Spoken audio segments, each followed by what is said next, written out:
Hello, I'm Father Joe Roesch of the Marian Fathers of the Immaculate Conception.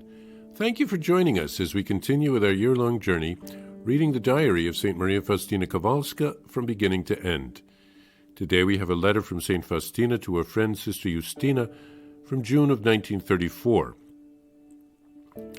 Vilnius, 1st of June, 1934. Jesus, Mary, and Joseph. Dear Sister Justina, thank you most kindly for your 2 letters, which gave me much pleasure. I did not reply to them straight away because I was waiting for an occasion. I am immensely happy that you are going to Krakow, sister. But in Warsaw, too, the Lord Jesus had prepared many graces for you. I am certain that you greatly profited by them. You can see how good the Lord Jesus is to us. I share your joy, sister. May you diligently take advantage of every divine grace, like a busy bee in God's beehive. Over here, everything is the same. There is nothing new. As you well know, I have a lot of work. With regard to myself, you already know, sister, that I rejoice greatly in the grace of the Lord Jesus. I am overjoyed that I can serve God. I have to close now, as I have no time. Maybe I shall write more some other time.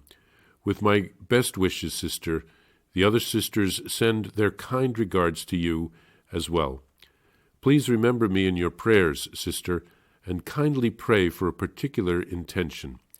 I have been praying for you, sister, especially when I am at Ostra Brama. Sister M. Faustina. Father Sapachko has returned from the Holy Land and brought us all nice rosaries. Maybe I shall write you some more at another time, since I really have no time today. Please forgive me for writing so poorly. Faustina writes to her friend about 4 years after the last letter that we have. There may have been letters in between, we're not sure.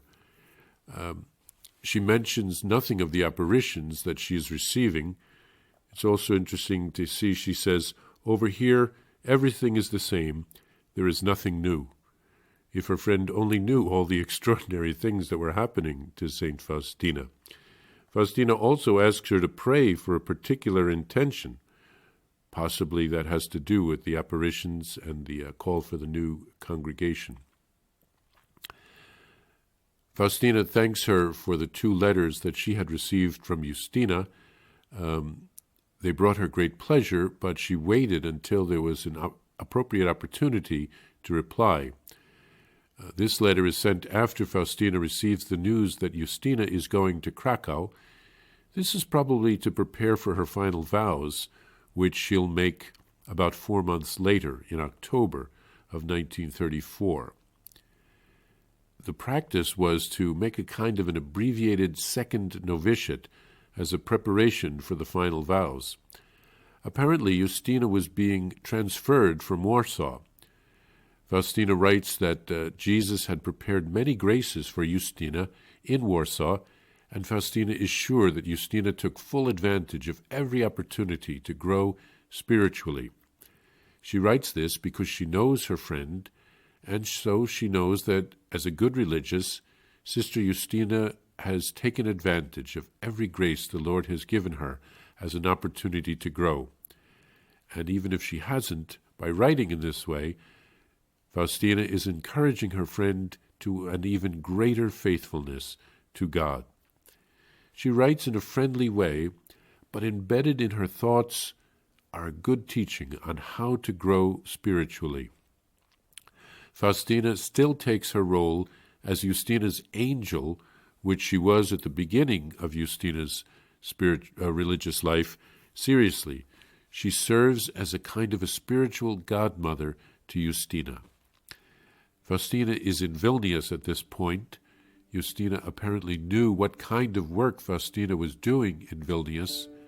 Faustina wrote how happy she was to serve God and how she rejoiced in the grace of Jesus. She was well aware that Jesus was strengthening her so that she could accomplish her work, and she rejoiced in that. Faustina asked for prayers for a particular intention, as we mentioned, and she prays for Justina, especially at the shrine of Our Lady of Mercy. Ostra Brahma means the dawn gate, which was embedded in the fortified wall of the old city of Vilnius, a massive wall which was a protection against invaders. This shrine is very close to the Church of St. Michael, where the Divine Mercy image was displayed for the first time, and it was also close to Father Sopoćko's house, where the Divine Mercy image was painted, and this is now a convent of the new congregation that Father Sopoćko founded. St. Faustina mentions Father Sopoćko's trip to the Holy Land. It was during that trip that the evil one fooled St. Faustina into burning her diary. But when Father Sopoćko returned from the Holy Land, he made her rewrite everything that had been lost. And we thank the Lord for that, because we have benefited so much from that beautiful spiritual diary of St. Faustina.